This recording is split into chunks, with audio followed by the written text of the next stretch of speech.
함께 보실 말씀은 출애굽기 8장 1절부터 15절까지 말씀입니다.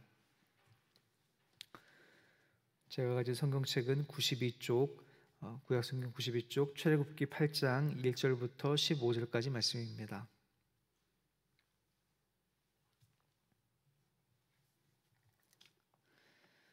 제가 봉독하겠습니다. 여호와께서 모세에게 이르시되 너는 바로에게 가서 그에게 이르기를 여호와의 말씀에 내 백성을 보내라. 그들이 나를 섬길 것이니라. 내가 만일 보내기를 거절하면 내가 개구리로 너의 온 땅을 치리라. 개구리가 나일강에서 무수히 생기고 올라와서 내 궁과 내 침실과 내 침상 위와 내 신하의 집과 내 백성과 내 화덕과 내 떡반죽 그릇에 들어갈 것이며 개구리가 너와 내 백성과 내 모든 신하에게 기어오르리라 하셨다 하라. 여호와께서 모세에게 이르시되 아론에게 명령하기를 내 지팡이를 잡고 내 팔을 강들과 운하들과 못 위에 펴서 개구리들이 애굽 땅에 올라오게 하라 할지니라. 아론이 애굽 물들 위에 그의 손을 내밀매 개구리가 올라와서 애굽 땅에 덮이니 요술사들도 자기 요술대로 그와 같이 행하여 개구리가 애굽 땅에 올라오게 하였더라. 바로가 모세와 아론을 불러 이르되 여호와께 구하여 나와 내 백성에게서 개구리를 떠나게 하라. 내가 이 백성을 보내리니 그들이 여호와께 제사를 드릴 것이니라. 모세가 바로에게 이르되 내가 왕과 왕의 신하와 왕의 백성을 위하여 이 개구리를 왕과 왕궁에서 끊어 나일강에만 있도록 언제 간구하는 것이 좋을는지 내게 분부하소서. 그가 이르되 내일이니라. 모세가 이르되 왕의 말씀대로 하여 왕에게 우리 하나님 여호와와 같은 이가 없는 줄을 알게 하리니 개구리가 왕과 왕궁과 왕의 신하와 왕의 백성을 떠나서 나일강에만 있으리이다 하고 모세와 아론이 바로를 떠나 나가서 바로에게 내리신 개구리에 대하여 모세가 여호와께 간구하매 여호와께서 모세의 말대로 하시니 개구리가 집과 마당과 밭에서부터 나와서 죽은지라. 사람들이 모아 무더기로 쌓으니 땅에서 악취가 나더라. 그러나 바로가 숨을 쉴 수 있게 됨을 보았을 때에 그의 마음을 완강하게 하여 그들의 말을 듣지 아니하였으니 여호와께서 말씀하신 것과 같더라. 아멘. 오늘도 복된 하루입니다. 주를 믿는 믿음 안에서 오늘을 살아가시고 내일에 대한 소망이 넘치는 복된 하루가 되시기를 주님의 이름으로 간절히 축복합니다. 오늘 우리가 읽은 말씀은 이집트에 내린 두 번째 재앙, 개구리 재앙입니다. 어제 담임 목사님께서 말씀하셨듯이 이집트에 내린 재앙은 모두 우상 숭배와 관련이 되어 있습니다. 우상 숭배와 관련이 있다는 것은 이집트 사람들이 가장 중요하게 여기는 것과 관련이 있다라고 하는 말입니다.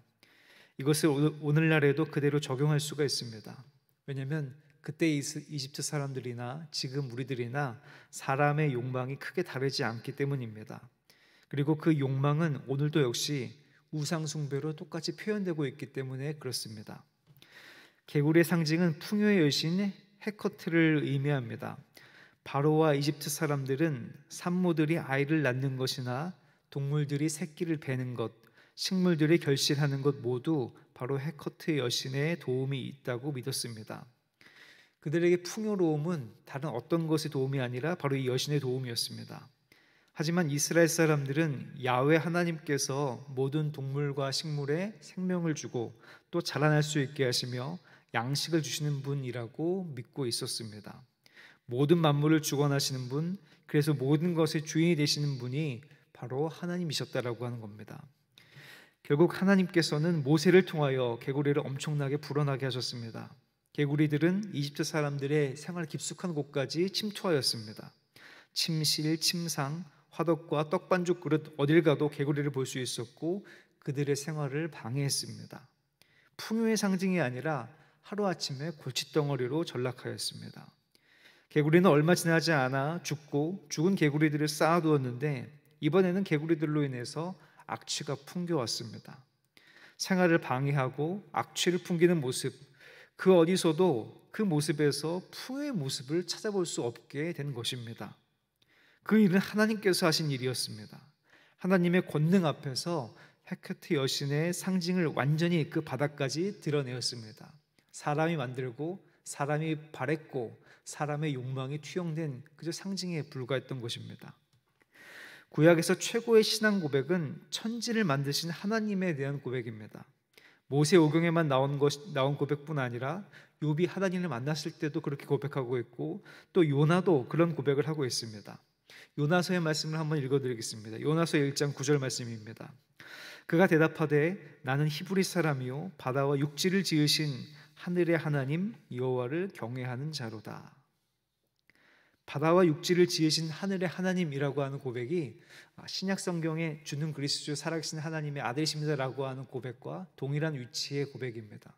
즉 하나님께서 우리 모든 만물을 지으시고 모든 만물을 돌보신다라고 하는 고백입니다. 천지를 지으신 하나님, 만물을 다스리시는 하나님, 모든 경계를 정하시고 법칙을 정하신 하나님이 바로 구약에서 믿고 있었던 하나님, 또 우리가 믿고 있는 하나님이십니다. 하나님께서는 모든 법칙을 정하시고 균형을 이루게 하셨습니다만 그것을 보며 단순히 감상만 하시는 분은 아니십니다. 때로는 필요하다 싶으시면 적극적으로 피조 세계에 참여하고 계십니다. 피조 세계에 들어오셔서 기적을 일으키시고 그것들을 바꾸십니다. 그리고 직접 몸을 입고 이 땅에 들어오시기도 하십니다. 예수님께서 이 땅에 오신 것이야말로 모든 만물을 다스리시고 만물이 그의 손 안에 있다라고 하는 증거입니다. 근대 경험주의가 만연할 때 하나님은 단순히 시계공으로 고백하는 이들이 있었습니다. 하나님께서는 그저 시계를 만들어 놓고 그 시계를 쳐다보고 계시는 분이다라고 고백하는 이들이었던 것이죠. 하지만 그것은 완전히 틀렸습니다. 하나님께서는 사람들의 현장에 적극적으로 개입하시고 찾아오십니다. 이 세상의 질서를 만들어 놓으시고 때로는 그 질서 안으로 들어오셔서 그 질서를 깨셔서 기적을 일으키시고 새로운 일들을 이루고 하시는 분이 바로 하나님이십니다. 인간의 욕심과 죄로 말미암아 창조의 세계의 질서와 균형이 틀어졌을 때 오시는 하나님이십니다. 한쪽으로만 본다면 하나님께서 베푸신 기적과 권능은 어떻게 보면 균형을 깨트리는 것 같이 보입니다. 갑자기 개구리라는 개체수를 늘리면 그렇게 보일 수도 있습니다. 하지만 그것은 바로잡는 일이었습니다. 무엇보다도 인간의 욕심과 욕망에 사로잡혀 풍요만을 구하는 불균형을 바로잡는 일이었습니다. 우리는 사람의 시선보다 하나님의 시선으로 바라볼 필요가 있습니다. 사람의 생각 안에 하나님을 가둬두는 것이 아니라 하나님의 능력 안에 우리가 보고 하나님의 능력으로 생각해야 합니다. 천지 만물을 지으신 하나님, 모든 만물을 돌보시고 인도하시는 하나님, 그 권능 안에 우리가 존재하고 살아갑니다. 사람의 생각보다 훨씬 더 크고 능력 있는 하나님을 언제나 인정하고 의지하는 모든 성도님들이 되시기를 주님의 이름으로 간절히 바랍니다.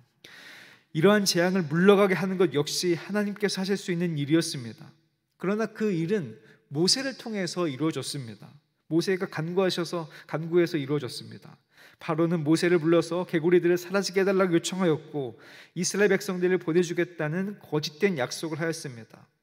모세는 분명 이 약속이 지켜지지 않을 것이라는 것을 알았을 것 같습니다. 하지만 모세는 하나님께 기도드립니다. 하나님은 그 기도를 들으시고 응답하셔서 모든 개구리를 죽이십니다. 모세는 알고 있었을 것입니다. 하나님께서 들어줄 것을 알았고 바로는 그 약속을 지키지 않을 것을 알았습니다. 그런데 그럼에도 불구하고 하나님의 말씀에 순종하였고 바로의 요청을 물리치지 않았습니다. 모세의 모습에서 그리스도인들의 삶의 힌트가 있습니다. 모세는 바로가 약속을 지키지 않을 것과 별개로 언제나 말씀에 순종하였고 바로의 요청에는 성실하게 응답했다라고 하는 것입니다. 우리의 삶을 살아가다 보면 의외로 이런 상황을 참 많이 만나게 됩니다. 하나님의 말씀에 순종하여도 별로 달라질 것 없는 것 같고 말씀에 순종하여 친절과 사랑을 베풀어도 그때뿐인 경우가 참 많이 있습니다. 오히려 바로처럼 요술사를 데려와 사람도 할 수 있는 일이라고 하면서 조롱하고 완악한 모습으로 대응하는 경우도 참 많이 있습니다. 우리는 그런 모습에 때로는 화도 나기도 하고 바보가 된 것 같기도 합니다. 왜 내가 저렇게 대응하는 사람들에게 친절을 베풀고 또 선행을 베풀어야 되는 것이냐는 말이죠. 하지만 그럼에도 불구하고 우리는 말씀에 순종하고 사람들의 요청에 성실해야 합니다. 믿지 않는 이들의 반응에 일희일비할 필요가 없습니다. 그저 그 일이 하나님께서 우리에게 맡기신 일이기 때문에 하는 겁니다. 그저 하나님께서 맡기신 일이기 때문에 순종하고, 하나님께서 맡기신 일이기 때문에 많은 사람들의 그 요청을 귀 기울여서 성실하게 감당해 주는 것뿐입니다. 그리고 그 일이 나중에는 엄청난 해방과 하나님의 능력을 보게 하기 때문에 우리는 내일을 보면서 오늘에 주어진 그 일들에 순종할 수 있고 사람들을 섬길 수 있습니다. 사랑하는 성도 여러분, 성도님들께서는 모세처럼 말씀에 순종하여 믿지 않는 사람들의 요청 역시 들어주는 분들이 되시기를 주님의 이름으로 간절히 바랍니다. 비록 금방 하나님의 일이 나타나지 않는다 하더라도 분명 마지막에는 하나님이 하시고자 하는 일이 나타나게 될 것이라고 믿습니다. 천지를 지으고 만물을 주관하시는 하나님, 그 하나님께서 가장 선한 길로 인도하십니다. 그 하나님께서 악한 일들은 분명히 들어가셔서 개입하셔서 완전히 흩어놓으시고 하나님의 선한 일들을 이루어 가실 것입니다. 비록 우리 눈앞에 보이지 않다 하더라도, 비록 우리 눈앞에 바로 그 일들이 나타나지 않는다 하더라도 하나님께서는 그 일들을 행하시겠다라고 말씀하셨기 때문입니다. 오늘 우리에게 주어진 하나님의 말씀에 순종하시고 또 많은 사람들의 요청에 성실하게 섬기는 모든 분들이 되셔서 이 땅에 하나님의 나라를 이루어 가시고 하나님의 뜻을 펼쳐가는 저와 모든 분들이 되시기를 주님의 이름으로 간절히 축복합니다. 기도하겠습니다.